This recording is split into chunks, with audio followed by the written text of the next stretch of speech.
எல்லா குழந்தைங்களுக்கும் என்னோட வணக்கம். நான் உங்க தீபிகா அருண். போன அத்தியாயத்துல என்ன நடந்துச்சு குழந்தைங்களா? ரமணி நல்லவனா கெட்டவனான்னு தெரியலல்ல.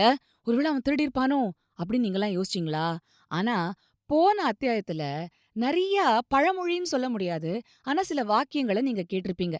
அன்னம் வச்ச வீட்ல கன்னம் வைக்கலாமா? எந்த புத்துல எந்த பாம்பு இருக்குமோ?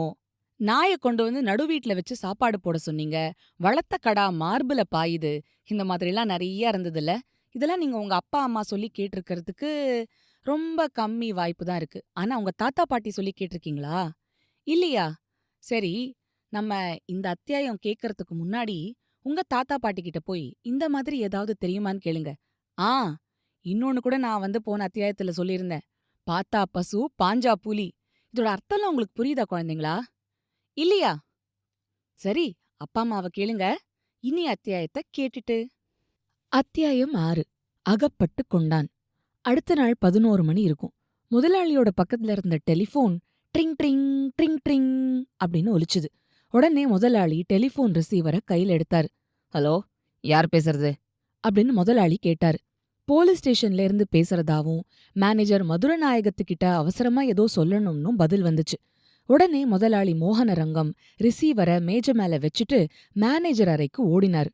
மதுரநாயகம், மதுரநாயகம், உங்க வீட்டுக்கு பக்கத்துல இருக்கிற போலீஸ் ஸ்டேஷன்ல இருந்து போன் வந்திருக்கு. சப் இன்ஸ்பெக்டர் உங்களோட பேசணுமா? சீக்கிரம் வாங்க அப்படின்னாரு. உடனே மதுரநாயகம் முதலாளி அறைக்குள்ள வேகமா வந்தாரு.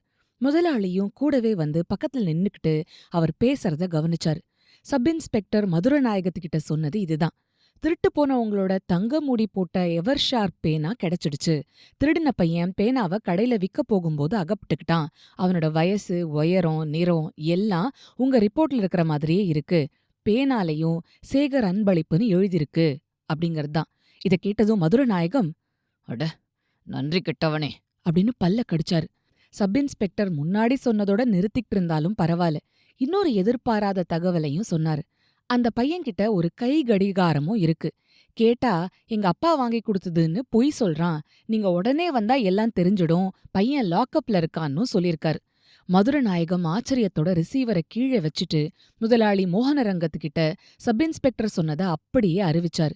அதை கேட்டதும், அடடே, 4-5 மாசங்களுக்கு முன்னாடி காணாம போயிடுச்சே என் கை கடிகாரம், அதுவாத்தான் இருக்கணும். தூங்கும்போது யாரோ எடுத்துட்டாங்கன்னு ஒவ்வொருத்தரா நாம சோதனை பண்ணலையா?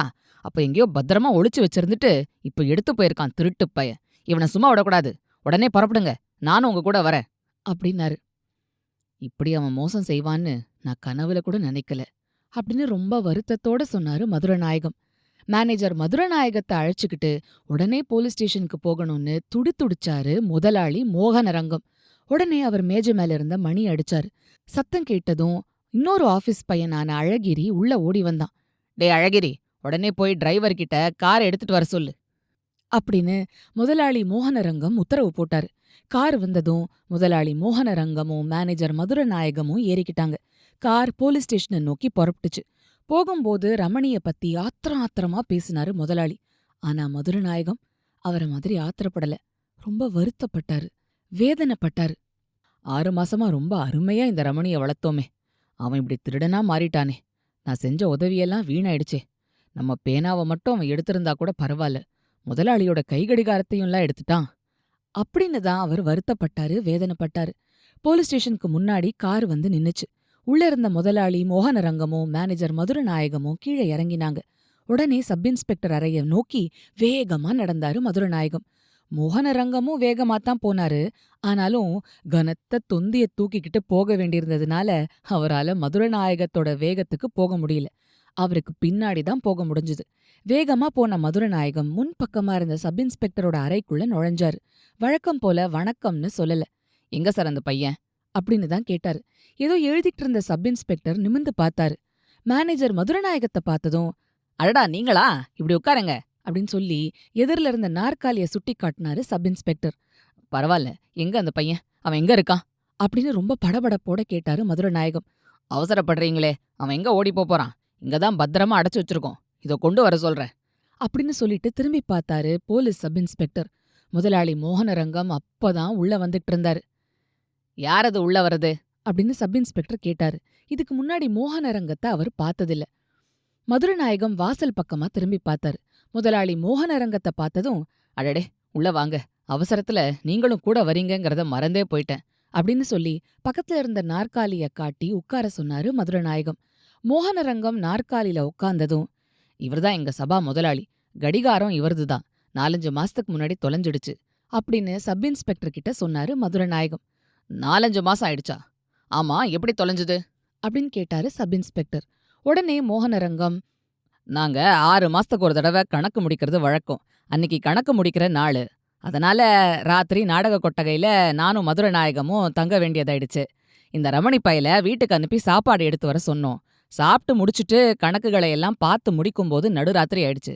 அப்புறம் என் கை கடிகாரத்தை கழட்டி மேஜை மேல வச்சுட்டு தூங்கினேன். இந்த பயலும் அன்னிக்கு தான் அங்க படுத்திருந்தான். காலையில எழுந்து பார்த்தா கடிகாரத்தை காணோம். உடனே எல்லாரையும் கேட்டு பார்த்தோம். யாருமே எடுக்கலன்னு சொல்லிட்டாங்க. கால் சட்டை மேல் சட்டை பையெல்லாம் சோதனை போட்டோம். எடுத்த உடனே எங்கேயோ கொண்டு போய் இவன் ஒளிச்சு வச்சுட்டான் போல இருக்கு. இப்போ அதை வித்து பணமாக்க பார்த்திருக்கான். அன்னிக்கு எவ்வளோ யோக்கியம் மாதிரி நடிச்சான். சுத்த திருட்டு பைய அப்படின்னு ரொம்ப ஆத்திரத்தோட சொன்னாரு. இத கேட்டதும் சப் இன்ஸ்பெக்டர், அடேயப்பா, அவன் பலே யமகாதக பயலா இருக்கானே, என்ன புழுகு புழுகுறான். பேனாவும் கடிகாரமும் அவனுக்கு சொந்தமா, அவன் திருடவே இல்லையா, நாங்க தான் ஆளத் தெரியாம பிடிச்சிட்டு வந்துட்டோமா. அவன் உண்மையில பெரிய ஆள்தான். நீங்க கொடுத்த வயசு, நிறம், உயரம் எல்லாம் சரியா இருக்கு. அதையெல்லாம் அவன் மறைக்க பார்த்தாலும் முடியற காரியமா? ஆனா பேரை மட்டும் சரியா சொல்ல மாட்டேங்கிறான். அதனால என்ன, இந்த ஏமாத்து வேலையெல்லாம் எங்ககிட்ட பலிக்குமா? திருட்டு பயல்களே இப்படிதானே அப்படின்னாரு.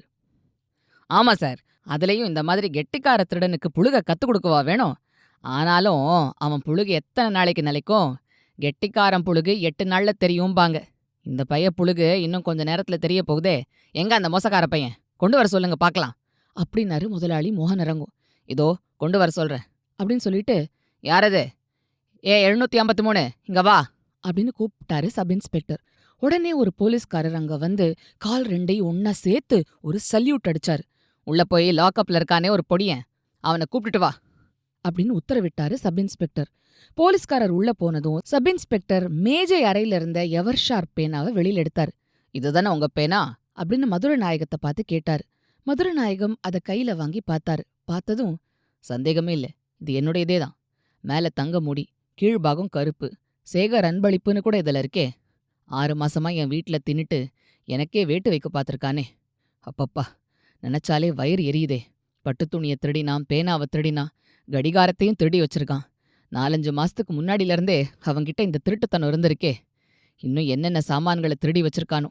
ஏன் சார், அவன்கிட்ட இந்த 2ஐயும் தவிர வேற ஏதாவது பொருள் இருந்ததா அப்படின்னு சந்தேகத்தோட கேட்டாரு. அதுக்கு சப் இன்ஸ்பெக்டர், வேற ஒன்றும் அவன்கிட்ட இருக்கிறதா தெரியல.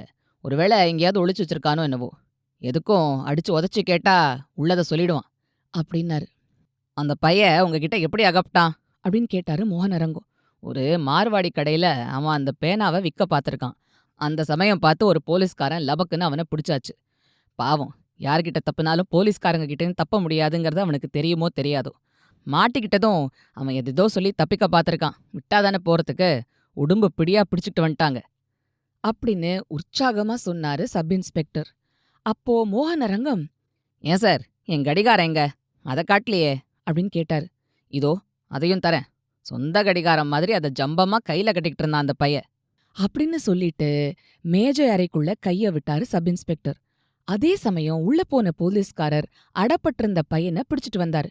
அவனை பார்த்ததும் முதலாளி மோகனரங்கம், யார் இவன், ரமணி இல்லையே அப்படின்னு சொல்லிட்டு கண்ணை தொடச்சுக்கிட்டு மறுபடியும் உத்து பார்த்தாரு. மதுரநாயகமும், அட இவன் யாரு அப்படிங்கிற சந்தேகத்தோட அவனை உத்து பார்த்தாரு. அதுக்குள்ள அந்த பையன் ஓன்னு அலறிக்கிட்டே மதுரநாயகத்துக்கிட்ட வந்தான். அவரோட கால்களை பிடிச்சுக்கிட்டு தேம்பி தேம்பி அழ ஆரம்பிச்சிட்டான். உடனே மதுரநாயகம், இங்க எப்படி வந்த அப்படின்னு திகிலோட கேட்டாரு. என்ன குழந்தைங்களா, என்ன நடக்குதுன்னே புரியலல. ரமணி தான் இருப்பான்னு நினைச்சா வேற யாரோ ஒரு பையன் வந்திருக்கான். அந்த பையன் யாருன்னு வேற தெரியலையே. சரி சரி, அடுத்த வாரம் என்ன நடந்துச்சுன்னு தெரிஞ்சுக்கலாம். அது வரைக்கும் சிரிச்சுக்கிட்டு கிரிச்சுக்கிட்டு சந்தோஷமா இருங்க.